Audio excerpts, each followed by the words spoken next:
Hi అండి. నమస్తే. నేను మీ జర్నలిస్ట్ హలీంని. ఓవరాల్‌గా కూడాను అంటే ఆంధ్రప్రదేశ్, తెలంగాణ రాష్ట్రాల్లో జర్నలిస్టులు కొట్టుకునే పరిస్థితి మనం ప్రస్తుతం చూస్తున్నాం. అంటే వారికి ఏదైతే పని చేస్తున్నారో, ఆ పనిని ప్రశ్నించే వాళ్ళందరూ కూడాను లేఖిగా మాట్లాడే ఆ పరిస్థితులైతే ప్రస్తుతం ఆంధ్రప్రదేశ్‌లో, తెలంగాణలో కొన్ని ఛానల్స్, కొన్ని యూట్యూబ్ ఛానల్ మధ్యన యుద్ధ వాతావరణానికి కారణమైందని కూడా మన దగ్గరున్న ప్రస్తుతం ఉన్న సబ్జెక్టు. ఈ నేపథ్యంలో ప్రస్తుతం ఎవరైతే టీవీ5లో మరో నేత్రం అనే డిబేట్ అంటే ఒక మంచి కార్యక్రమం నిర్వహించే శివ అనే ఒక జర్నలిస్టు ఈ మధ్యకాలంలో బిగ్ బాస్ గురించి తన అభిప్రాయాలను చాలా గొప్పగా కూడా వెల్లడించారు. ఈ సందర్భంగా దువ్వాడ కుటుంబ సభ్యులు, దువ్వాడ ఇష్యూ, అలాగే దువ్వాడ మాధురి ఎలా అయితే బిగ్ బాస్‌లో ఎంట్రీ అయ్యారు, ఇంతకన్నా దరిద్రం ఏముందని చెప్పి కూడా మాట్లాడిన పద్ధతి అంతా అయితే శివ చాలా చక్కగా చెప్పారని చెప్పొచ్చు. అలాగే ఏదైతే అలెక్కా చిట్టి సంబంధించి ఆళ్ళ వ్యక్తిత్వాలు మహిళలైనా సరే బాగా ఎదిగారు. ఓ మంచి పొజిషన్‌లో ఉన్నారని కూడాను చెప్పారు. ఆ తర్వాత వాళ్ళు చేసిన తప్పులను కూడా ఎత్తి చూపారు. అంటే ఇదంతా కూడా ఈ రద్దంతా ఎవరైతే జనాల్లో వైరల్‌గా ఉంటారో, వల్గర్‌గా బిహేవ్ చేస్తారో వాళ్ళని బిగ్ బాస్‌కి తీసుకురావటం అనేది ఎంతవరకు పద్ధతని చెప్పి కూడాను శివ తన అభిప్రాయాన్ని వెల్లడించారు. అది మొత్తం మీద కూడాను 1,000,000 వ్యూస్ కూడాను వచ్చాయి కేవలం 3 రోజుల్లో. ఇదంతా మంచిదే. కాకపోతే అందులో ఆయన శివ అనే ఎవరైతే మరో నేత్రం జర్నలిస్ట్ ఉన్నారో ఆయన మాట్లాడేటప్పుడు ఒక మాటని చెప్పారు. ప్రశ్న రావణ్‌ని ఉద్దేశించి ఒక ఏదైతే చెప్పకూడని మాట కూడా చెప్పడం జరిగింది. అయితే ప్రశ్న రామన్ ఈ మధ్య కాలంలో ఒక సంవత్సరం నుంచి అంటే ముందు నుంచి కూడా ఆయన్ని మనం ఫాలో అవుతున్నాము. మొత్తం మీద కూడాను సెక్యులర్ భావాలు అంటే ఏదైతే మతాలకు అతీతంగా, కులాలకు అతీతంగా ఒక ఏదైతే తన ప్లాట్‌ఫామ్‌లో మంచి మంచి వీడియోస్‌లు చేయటం, అలాగే రాష్ట్రంలో గాని, దేశంలో గాని ఏమన్నా సెక్యులర్‌కి విఘాతం కలిగించే అంశాల మీద కూడాను రామన్ చాలా చక్కగా మాట్లాడతారు. అలాగే మంచి కామెడీ కూడా చేస్తారు. ఎవరైనా సరే అతిగా ఓవర్‌గా ప్రచారాలు చేసినా, ప్రస్తుతం ఉన్న పరిస్థితుల్లో దాన్ని వేరే విధంగా డైవర్షన్ చేసినా సరే, ఆయన దాన్ని తప్పుపట్టే పరిస్థితి మనం చూడొచ్చు. అయితే దీనికి సంబంధించి శివ అసలు పెట్టుకుంటే ఏం బిగ్ బాస్ మాట్లాడారు హౌస్‌లోకి అనేది ఎంట్రీ మనం చూస్తే సంపాదించినట్లా. ఇప్పుడు అంటే వినండి. రేపటి నుంచి మనం అక్రమ సంబంధాలు పెట్టుకోలేములే. అక్రమ సంబంధం పెట్టుకుంటే బాగా వైరల్ అయిపోతే బిగ్ బాస్ హౌస్‌లోకి ఎంట్రీ. ట్రోలింగ్ అంటా ఉన్నాయి. ఎవరు ట్రోలింగ్ చేయరు చెప్పండి? అందరిని చేస్తారు. మంచి చేసినా, చెడు చేసినా. ఇప్పుడు నేనున్నాను. నా మీద కూడా జరుగుతాయి ట్రోలింగ్‌లు. వాడెవడో ప్రశ్న ఉన్నాడు ఒకడు. చూడడానికి పిచ్చోళ్ళలా ఉంటాడు. బందర పిచ్చోళ్ళలాగా. ఆ గడ్డం అది చేసుకుని ఏదేదో మాడుతూ ఉంటాడు. బూతులు తిడతా ఉంటాడు. బాగానే చదువుకున్నాడు కదా అనిపిస్తది. కానీ చదువుకున్న సైకో. పిల్లలు ఎవరైనా అన్నం తినకపోతే వాడి ఫోటో చూపిస్తే ఖచ్చితంగా తినేస్తారు. సుస్సు పోసుకొని. అలా ఉంటాడు ఆడు.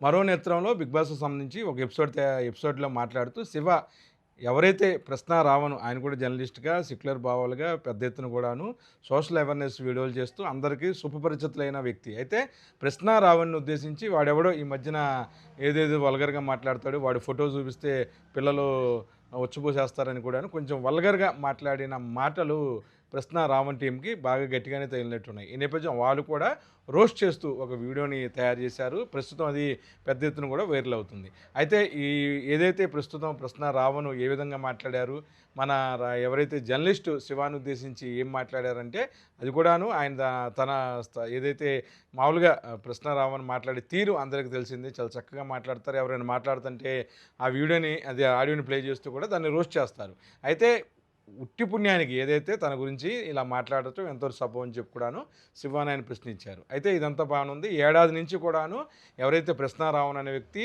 తనని, మూర్తి గారిని, సాంబశివ గారిని టార్గెట్ చేసుకుని వీడియోలు చేస్తున్నాడని, దాని ద్వారా లబ్ధి పొందుతూ ఆర్థికంగా కూడాను సంపాదించుకుంటున్నాడని చెప్పి కూడాను శివ గారు ఆరోపించారు.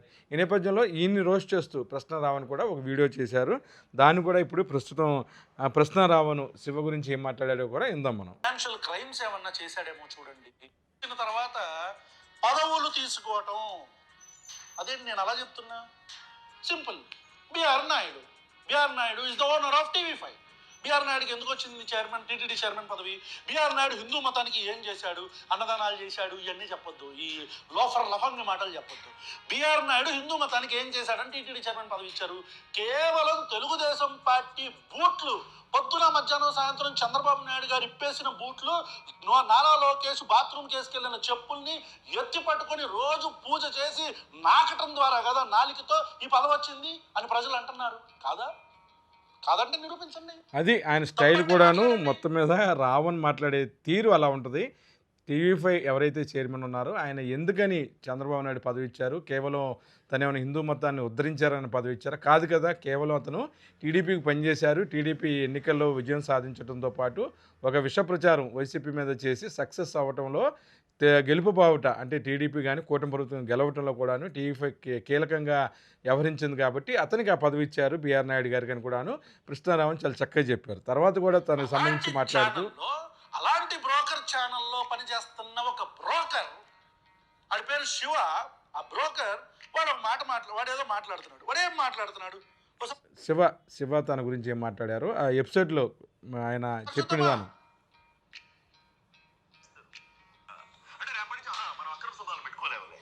ఏమంటాడు చూడండి బ్రోకర్. బాగా వైరల్ అయిపోతే బిగ్ బాస్ హౌస్ లో ఎంట్రీ. ట్రోలింగ్ అంటా ఉన్నాయి. ఎవరు ట్రోలింగ్ చేయరు చెప్పండి? అందరూ చేస్తారు. మంచి చేసినా చెడు చేసినా. ఇప్పుడు నేనున్నాను, నా మీద కూడా జరుగుతాయి ట్రోలింగ్లు. వాడు ప్రశ్న ఉన్నాడు, ఒకడు చూడడానికి పిచ్చోళ్ళ ఉంటాడు, బందర పిచ్చోళ్ళలాగా. ప్రశ్న అనేవాడు చూడటానికి బందర పిచ్చోళ్ళ ఉన్నాడు. కరెక్ట్. అంటే బాడీ షేమింగ్ ఎవరు చేయాలో తెలుసా బ్రోకర్? అరే బ్రోకర్, బాడీ షేమింగ్ ఎవరు చేయాలో తెలుసా? బాడీ షేమింగ్ అంటే అదే అసలు first of all in first part body shaming it self is wrong. కానీ ప్రశ్న అనేవాడు అదేదో గడ్డ వేసుకొని పిచ్చోడ్లాగా ఉంటాడని చెప్పని అంటున్నాడు. ఒక బియ్యపు బస్తాకి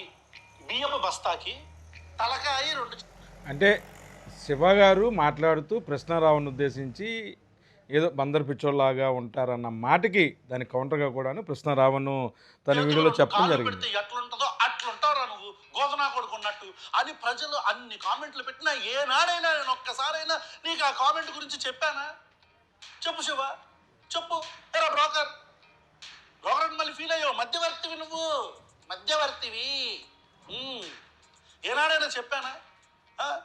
అన్న వాడేందన్నా సిలిండర్కి 2 కాళ్ళు 2 చొక్కాలు వేసి మెడలేని తలకాయి మొండు ఒక్కటే ఉండి మెడ లేకుండా గోధనా కొడుకున్నట్టు ఎట్టుంటాడు వాడేందన్నా? వాడే కూడా యాంకర్ అసలు వాడని చెప్పని ఎంతో మంది కామెంట్లు పెట్టారు. నేను ఏనాడైనా ఒక్కసారైనా అంటే తన ఇగోని హట్ చేసే విధంగా కూడాను జర్నలిస్టు శివ మాట్లాడిన మాటలన్నీ గట్టిగా నిప్పురవై కూడాను ఆ మాటలు ఖండించారు ఆ కృష్ణారావును. ఓవరాల్గా కూడాను ఎందుకని తమరు టీడీపీకి భజన చేస్తున్నారు, టీడీపీ భజన చేయబట్టే కదా బీఆర్ నాయుడికి పదవి వచ్చిందని చెప్పుకోవడానికి తను ప్రశ్నిస్తున్నాడు. అంతేకాకుండా రాష్ట్రంలో జరుగుతున్న ప్రైవేట్ మెడికల్ కాలేజీల అంశం కావచ్చు, రాష్ట్రంలో జరుగుతున్న కొన్ని కూటమి ప్రభుత్వ పొరపాట్లు కానీ ఎందుకని మీరు ప్రశ్నించారు? కేవలం తండ్రి కొడుకుల భజన, జనసేన అధినేత పవన్ కళ్యాణ్ భజన మాత్రం ఎందుకు చేస్తున్నారు? అంటే మీరు టీవీ5 టీడీపీ పార్టీకి చెందిన ఛానల్గా మాత్రమే ప్రజలు చూస్తున్నారు, మీ ఆహోభావాలు మీరు వ్యక్తీకరించే ప్రతి అంశం కూడా అలాగే ఉంటుందని చెప్పి కూడాను కృష్ణారావును తన అభిప్రాయాన్ని వెల్లడించారు. అయితే దీనికి సంబంధించి మళ్ళా కౌంటర్గా కూడాను జర్నలిస్టు ఎవరైతే శివ ఉన్నారో ఆయన మళ్ళీ ఒక వీడియో చేశారు. అంటే కొద్ది రోజుల క్రితం నేను ఒక 5 సెకండ్లు మాత్రమే అబ్బాయిని ఉద్దేశించి మాట్లాడాను, అతను చాలా వల్గర్గా చాలా వరస్ట్గా కూడాను మాట్లాడాడు, అంతేకాకుండా మా అమ్మ నాన్న కూడా తిట్టారని చెప్పి ఒక విధంగా ఆ బాధను వ్యక్తపరిచారు. ఆ వీడియో కూడా ఆయన ఏం మాట్లాడారో ఒకసారి చూద్దాం. మొన్న బిగ్ బాస్ గురించి మాట్లాడుతూ ఒక ఏదో ప్రశ్నిస్తా అనే ఒక సైకో బిగ్ బాస్లో కేవలం 15 సెకండ్ల పాటు కృష్ణారావుని గురించి మాట్లాడితే తన మీద ఒక 20 నిమిషాల వీడియో చేశారు. అంతేకాకుండా తన తల్లిదండ్రులు కూడా తిట్టారని చెప్పి కూడా కృష్ణారావణ్ మాటలకు ఆవేదన వ్యక్తపరిచారు జర్నలిస్టు శివ. ఆయన ఏమన్నారు ఆయన మాటలు ఒకసారి విందాం. మా నాన్న కూడా తిట్టాడు. అతనికి నాకేముంటాయి పర్సనల్ అజెండాలు, గొడవలు. నేను చాలా ఒగ్గబట్టుకుని ఉన్నా సంవత్సరం నుంచి కూడా టీవీ5లో సాంబశివరావు గారి పైన, మూర్తి గారి పైన, నా పైన వీడియోల మీద వీడియోలు చేస్తూ సరే ఏదైనా సబ్జెక్ట్ ఉంటే ఓకే, బూతులు తప్ప ఏమీ ఉండవు. టీవీ5 మీదే ఆ ఛానల్కి సబ్స్క్రైబర్లు వచ్చారు. టీవీ5 మీద అంటే కేవలం ఏదైతే కృష్ణారావణ్ నడుపుతున్న ఛానల్ ఏడాది నుంచి కూడాను టీవీ5 మీదే బతుకుతుందని చెప్పి కూడాను చాలా స్పష్టంగా చెప్పారు శివ. ఆ ఛానల్కి వ్యూస్ వస్తూ ఉన్నాయి. టీవీ5 మీదే అతను బతికేస్తూ ఉన్నాడు. టీవీ5 మీద వీడియోలు చేస్తూ వచ్చిన వ్యూస్ ద్వారా వచ్చిన డబ్బుతో అన్నం తింటూ ఉన్నాడు. మరి అన్నమా అశుద్ధమా? ఇది నేను అన్నం కాదు, నాకు అన్నం ఇష్టం లేదు. బట్ అతను వాడాడట వీడియోలో, నేను చూడను ఇలాంటి సైకో వీడియోలు, నేను చూడను. మా వాళ్ళు చెప్తూ ఉంటారు అనమాట, ఇలా అన్నారు అలా అన్నారు అని చెప్పేసి. నేను చూడను, నా టైం వేస్ట్ చేసుకోను, నా చాలా విలువైన టైం. సో టీవీ5 మీద సంవత్సరం నుంచి వీడియోలు చేస్తూ ఆ వీడియోల ద్వారా వచ్చిన డబ్బుతో అశుద్ధాన్ని తింటున్న అతను మా గురించి మాట్లాడుతూ ఉన్నాడు. ఎందుకంటే మేము పట్టించుకోము. ఎందుకంటే బురదలో రాయేస్తే, పెంట మీద రాయేస్తే మన మీద పడుతుంది కదా. దారికి పోయే కంపను తగిలించుకోవడం మాకు ఇష్టం లేదు. ఇది టీవీ5 ఒక శాటిలైట్ ఛానల్. ఎవడెవడో చిన్న చిన్న యూట్యూబర్లు ఏది మధ్య బూతులు మాట్లాడితే స్పందించాల్సిన అవసరం లేదు. కానీ ప్రెసెంట్ మన లైఫ్లో టెక్నాలజీ ఇది టీవీ5 ఏదైతే శివ జర్నలిస్ట్కిను ప్రశ్న రావణ్కి మధ్య జరిగిన యుద్ధం.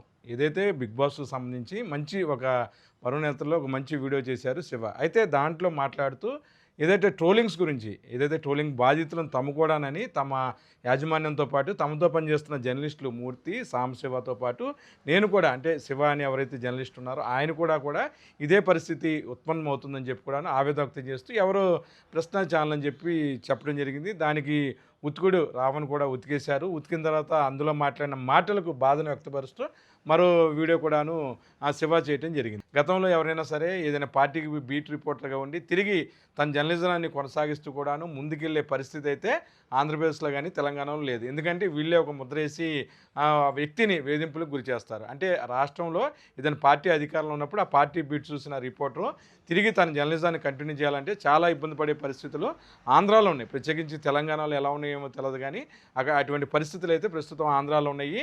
కుల విభజన అనేది బాగా జరిగిపోయింది. మొత్తమే కూడా జర్నలిస్టులు అంటే ఒక సామాజిక వర్గానికి ఉండాలి, లేకపోతే ఇంకో సామాజిక వర్గం ఉండాలి.